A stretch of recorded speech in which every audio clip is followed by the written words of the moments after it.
Fellas, you know Degree Cool Rush deodorant, right? Well, last year they changed the formula, and guys were mad about it. One dude even started a petition. So guess what? Degree heard us, admitted they messed up, and brought the original Cool Rush scent back exactly how it was. And it's in Walmart, Target, and other stores now for under $4. So grab some and remember why its cool, crisp, and fresh scent made it the #1 men's antiperspirant for the last decade. Degree Cool Rush is back, and it smells like victory for all of us.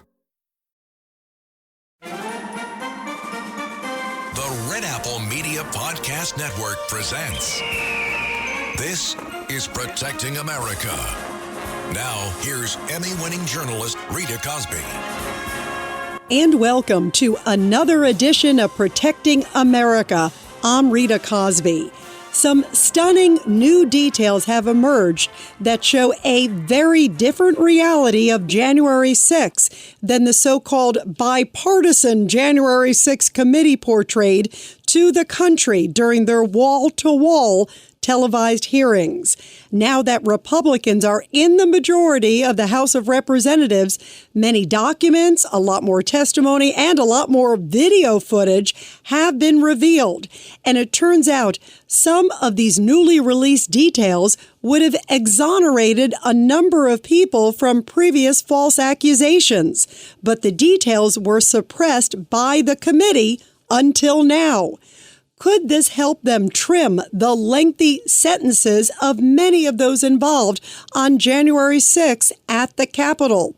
And do they show that President Trump did indeed ask for National Guard troops to protect the Capitol that day, something Democrats have repeatedly denied? But do the eye-opening facts, which are now released, blow that all out of the water? Joining us now is the great investigative journalist who has broken so many big scoops, including many tied to what really happened on January 6th. John Solomon is the founder of Just the News. So, John Solomon, what's the biggest piece of information tied to January 6th that we just don't know yet?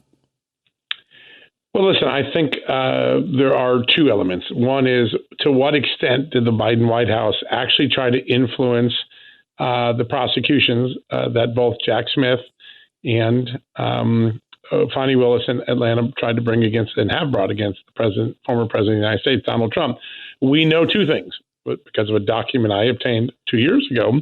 We know that it was the Biden White House, through its counsel's office, that first sicked the National Archives on the FBI, telling them to go send information over and get a criminal investigation started. That's pretty remarkable that a sitting White House would try to get its Justice Department to start a criminal investigation of its primary political opponent for 2024. And then more recently, we learned that Fani Willis's team, which brought a January 6th prosecution against President Trump, had contacts both with the January 6th committee in Congress, the Democrats running that, and the White House. Again, a place where the White House doesn't belong. White Houses aren't supposed to interfere or inject themselves into independent criminal investigations, particularly when they involve their rival, a chief political rival for the 2024 election.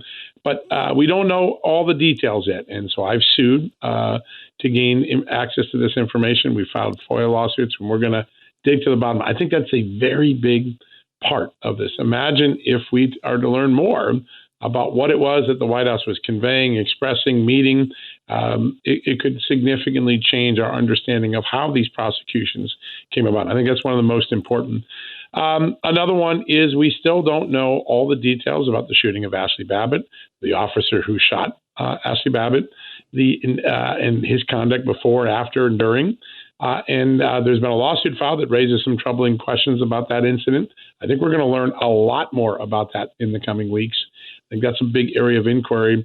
And then I think the most troubling thing we learned this week is because of the intelligence failures and the security failures that occurred in the days leading up to January 6th weren't addressed by the Democrat January 6th committee.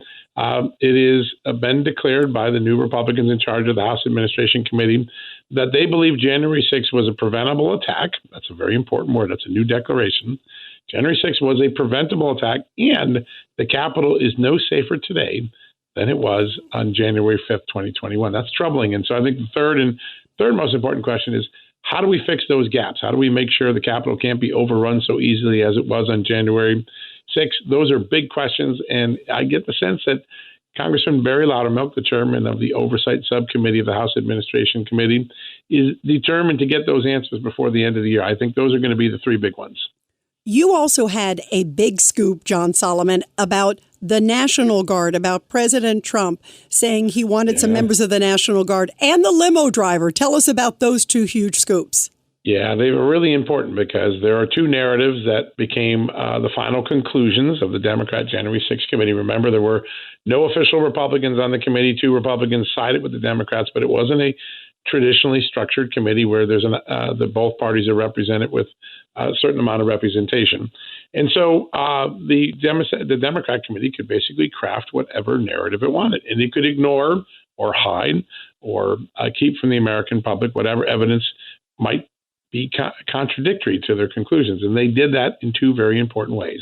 One of the ways is they disputed a claim that I first reported in 2022 when I got Capitol Police documents that Kash Patel, the former chief of staff to the Pentagon, later admitted publicly, and that the defense secretary later admitted publicly, and the chairman of the Joint Chiefs of Staff admitted publicly, General Milley, Chris Miller, the defense secretary, and that President Trump himself admitted that they had pre-authorized the deployment of as many as 10,000 National Guard troops to the Capitol before January 6th. In fact, the offer began on January 3rd. And the Democrat final report completely cast that into doubt, saying we don't believe it, we couldn't find evidence of it. That's simply not true. It turns out that Anthony Ornato, the deputy chief of staff at the White House, who was in charge of operations and security that day, said that that President Trump did in fact authorize in a January 3rd meeting with Christopher Miller and General Milley as any and all National Guard or other military resources if the Capitol Police or the city of Washington, D.C. wanted it. And that the next day, Ornato actually attended a meeting, a phone call with Washington, D.C. officials, the mayor's office and others, in which Mark Meadows, the chief of staff, Ornato's boss, clearly stated, hey, we can have up to 10,000. What do you need? What do you want? Of course, we now know that the mayor sent a letter saying we want none of your troops. Keep them home. Keep them off the streets. And we also know that the Capitol Police Board and the Capitol Police also rejected it at the direction of Nancy Pelosi's lieutenants. But for a while, that was cast in doubt. We now know it to be absolutely true. There was sworn testimony, and the committee kept that sworn testimony from us so that we could not challenge, potentially, the findings of the report. The second finding is the most sensational thing to come out of the hearing. It was from Cassidy Hutchinson, the star witness of the Democrats in 2022. We've now learned since then that she's had some problems with her testimony. As I reported 3 months ago, she later changed her testimony by submitting an errata sheet. And normally errata sheets are for technical corrections for all your witness, but her changes in the errata sheet were whole cloth changes of prior statements she had made to the committee. I had several legal experts look at this, people like Alan Dershowitz and others, and they said, never seen anything like this. This isn't an errata sheet. This is a complete change of testimony. That errata sheet was kept from the American public until I reported it a few months ago. But her big story was, I came back to the White House and was told that Donald Trump, on the way back from his speech at the Ellipse, wanted to go to the United States Capitol to join the rioters, and he tried to commandeer violently the presidential limo, the SUV that the Secret Service was driving. He even tried to choke one of the Secret Service agents. Now, let's put a couple of things in mind here. A lot of people like myself didn't take that too seriously for two reasons. One, the presidential limo has significant protective gear between the president and the front seat, so he can't be easily shot or attacked. It'd be pretty hard for the president to break through steel and glass and get control of the vehicle. The second reason that we had cast some doubt about that is that we were hearing from sources in the Secret Service that that did not happen. We now know that multiple White House officials and multiple Secret Service officials, including the driver, the Secret Service driver, the man who drove the beast, that's the name of the vehicle, that day, told the committee well before the report was published, that episode never happened. Donald Trump didn't lunge. He didn't break through the windshields. He didn't try to choke a staffer. He was agitated, wanted to go to the Capitol. They told him, we don't have a security provision for there. And they basically went back to the White House, and that was the end of it. No strangling, no commandeering the wheel. One of the most sensational stories of January 6th, completely debunked. And they had this evidence before they wrote the report. In fact, Liz Cheney, one of the two Republicans who were there, she got named vice chairman of the January 6th committee. She sat in the interview. She actually questioned the driver. So she knew darn well that the account that the committee had given was clearly contradicted. You have Cassidy Hutchinson making a third person hearsay claim. And then you have a person who has firsthand knowledge, a direct witness in the car, and they discredit that and don't make that available to the American public. That is the sort of work that's now being exposed about the January 6th Democrat committee. You know, it paints such a different picture when you hear this. What does this say to you about any sort of the credibility, if there was any, of the January 6th committee now? Well, listen, I think when history looks back at this 10-year window from 2015 to 2024, 2025, whenever it ends, as an era in which Democrat-led machinery, financed by taxpayers, were exposed repeatedly for misleading the American people. Tax dollars were used for investigations like Russia collusion, like the January 6th investigation, like Robert Hur's investigation. And oftentimes, the narratives were created in America, the Russia laptop, the Hunter Biden laptop and the Hunter Biden scandal. There was impeachments and investigations. Tax dollars were used, and Democrat narratives were crafted with those tax dollars, and they led to a false impression, a false reality for Americans. Americans were misled. They were lied to. I think the January 6th committee will fall into the Russia collusion category, the early Joe Biden denial category, and some of the other more famous episodes where we were told one thing, that reality existed for 2 years, and then we found out like a whipsaw, oh my gosh, that wasn't true. That's happened a lot of times. I think January 6th, Russia collusion, Ukraine impeachment, Hunter Biden laptop, all of those now we see we were deceived as the American public, and the deception was from a taxpayer-funded, Democrat-led machine. Running a business comes with a lot of what-ifs, but luckily there's a simple answer to them. Shopify. It's the commerce platform behind millions of businesses, including Thrive Cosmetics and Momofuku, and it'll help you with everything you need. From website design and marketing to boosting sales and expanding operations, Shopify can get the job done and make your dream a reality. Turn those what-ifs into... Sign up for your $1 per month trial at shopify.com/special offer. This episode is brought to you by Progressive Insurance. Do you ever find yourself playing the budgeting game? Well, with the Name Your Price tool from Progressive, you can find options that fit your budget and potentially lower your bills. Try it at Progressive.com. Progressive Casualty Insurance Company and Affiliates. Price and coverage match limited by state law. Not available in all states. Parents of tweens, if you're familiar with far-off drop-offs... Dad, stop, right here. Or get DMs about what's for dinner, you may be experiencing tween milestones. For your son or daughter, these can start at age 9. HPV vaccination, a type of cancer prevention against certain HPV-related cancers, can start then too. For most, HPV clears on its own. But for those who don't clear the virus, it can cause certain cancers later in life. Embrace this phase. Help protect them in the next. Ask their doctor today about HPV vaccination. Brought to you by Merck. My name is Lily, and I've had hidradenitis suppurativa, HS, for years. I finally found some relief since taking Cosentyx. Relief means I can show up more. Cosentyx secukinumab is prescribed for adults with moderate to severe hidradenitis suppurativa, HS. Don't use if you're allergic to Cosentyx. Before starting, get checked for tuberculosis. An increased risk of infections and lowered ability to fight them may occur, like tuberculosis or other serious bacterial, fungal, or viral infections. Some are fatal.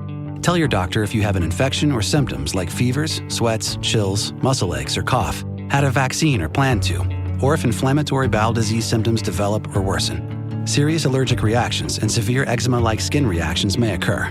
Learn more at 1-844-COSENTYX or Cosentyx.com. Ask your dermatologist about Cosentyx.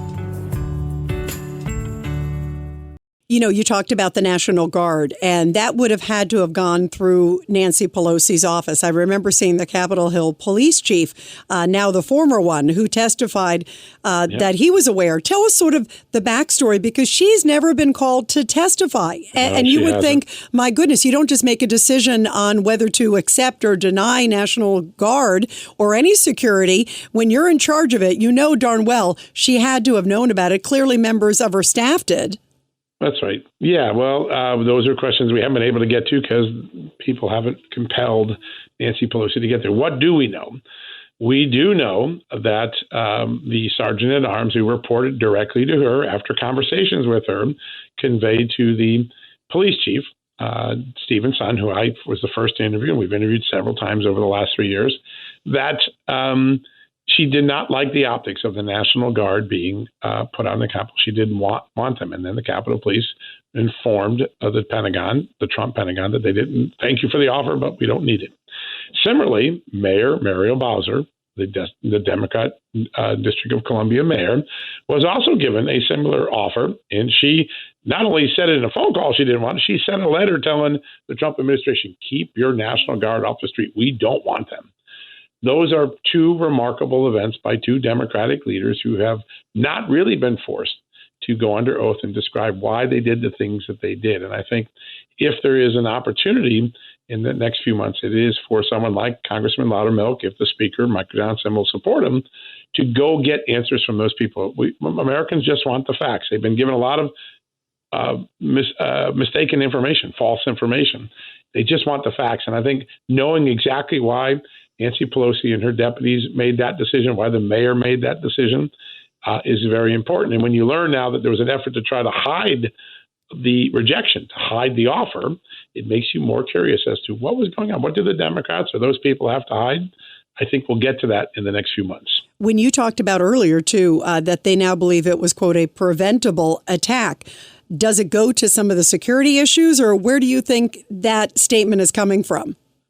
Well, we know now from the documents I made public 2 years ago that the Intelligence Division of the U.S. Capitol Police had found enormous evidence of many of the people who showed up on January 6th, but they knew as early as December 21st, so 3 weeks before the event, they were getting a steady stream of very clear intelligence that the Proud Boys and the Oath Keepers and others were talking about violently storming the Capitol, attacking lawmakers in the tunnels, bringing guns to the event, possibly using explosives.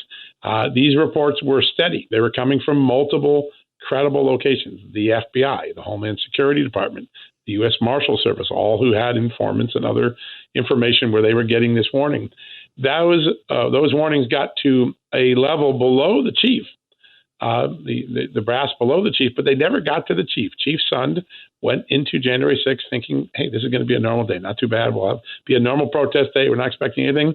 And we now know that had the security provisions been changed that day, had there been more riot squads, had there been the National Guard accepted, had there not only been half of the normal police force on duty that day, if more people had been called in off of what they were calling COVID home duty, a lot of things that day wouldn't have happened. We also know from the video footage I made public last year that a door was propped open by an officer, and that resulted in a really significant moment where the officer leaves. He lets a person out the door. The door was triggered so that the lock would be permanently unlocked. I guess the officer didn't understand that pushing the door would do that, even though the sign said, don't push this door, it will unlock it.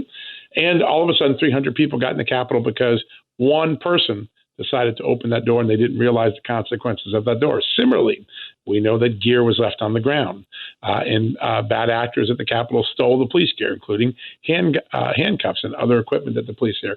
Police aren't supposed to abandon their equipment. So there are failures of planning.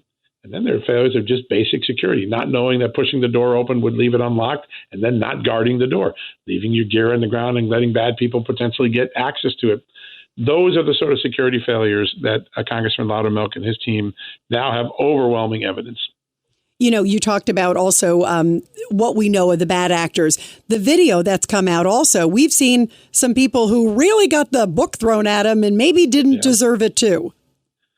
Well, that's something that the courts are still sorting out. As we know, there's a big federal court ruling just a few weeks ago that the standard for some of the charges was too extreme and the sentencing enhancements were too extreme. That means all those cases are going to have to be rethought out and maybe relitigated, maybe resentenced. That's the beginning of it. Now we have to also wait and see how those rulings and other rulings like presidential immunity are going to affect the cases against President Trump. So I think the court of public opinion is beginning to shift and understand what went on and what actions were taken, what might not have been appropriate. And I think the court of law is also coming to those conclusions, getting guidance from the United States Supreme Court, from federal appeals courts around the country. I think the final record of January 6th will be very different than the one we were given during those national televised hearings in the summer of 2022, and the final report that Benny Thompson and Liz Cheney gave the American public in December 22, just before Republicans took over. And there's a moment after they issue the report and before Republicans get the reins of Congress where there's a significant sanitization effort going on, where files of the January 6th committee, even though they belong to Congress, are being destroyed. They're being deleted. They're being shipped to other agencies. They're being password protected so that the Republicans, at least this is what the Republicans believe it was, couldn't access it and find the contradictions in the report. That is another part of this that's very troubling. Why would Congress, one party, try to deprive the other party of being able to see transparently the truth, particularly when the American public had just put the Republicans in charge? Those are more questions we're going to get answers to, I think, in the coming days. And finally, John Solomon, where is this headed timetable-wise? Because, of course, Republicans right now are in charge of the House. But Who knows what happens in November? It's a perfect example of, I think about if the Republicans hadn't taken over the House, didn't have that chamber, we may never know any of these details. So, boy, it is so important to have transparency and to be able to have, if you think about it, if it was the Democratic House, there would have been zero of this. What kind of timetable are they trying to obviously see what they can do before November if who knows what happens after the elections? Yeah, I think that is, there's a sand clock ticking. And I think there's a delicate balancing act here, too, because Americans are saying, hey, what about the border? What about all those prices at the grocery store I'm paying? What about Israel and Russia and the wars and the instability?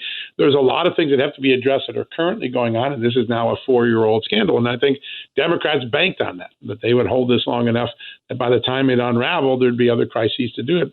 So Republicans have to make sure they stay on the border, stay on the budget, stay on the deficit, stay on the inflation, stay on a world aflame with many different problems, while at the same time trying to get the American people the final truth so they can make a final assessment about what happened on January 6th, because a past president who may be a future president is in the crosshairs of potentially being prosecuted at the state and federal level.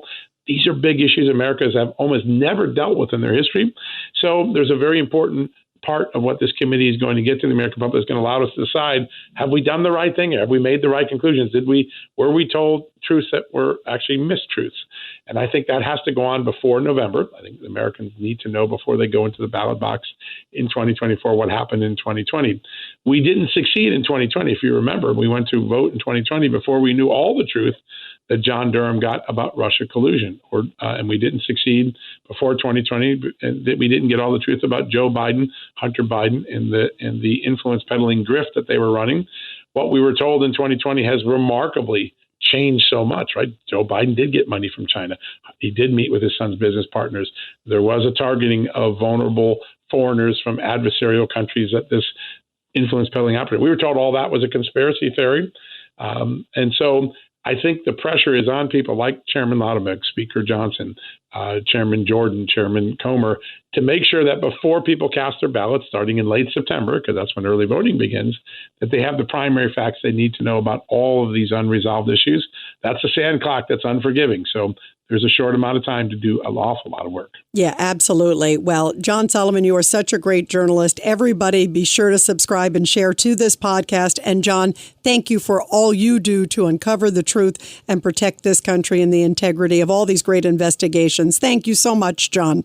Thanks, Rita. We really enjoyed being with you. And everybody, I'll be back soon with another great edition of Protecting America. And of course, you can catch me every weeknight, 10 p.m. to midnight on the legendary WABC Radio. This is Rita Cosby, and thanks for all you do to protect America.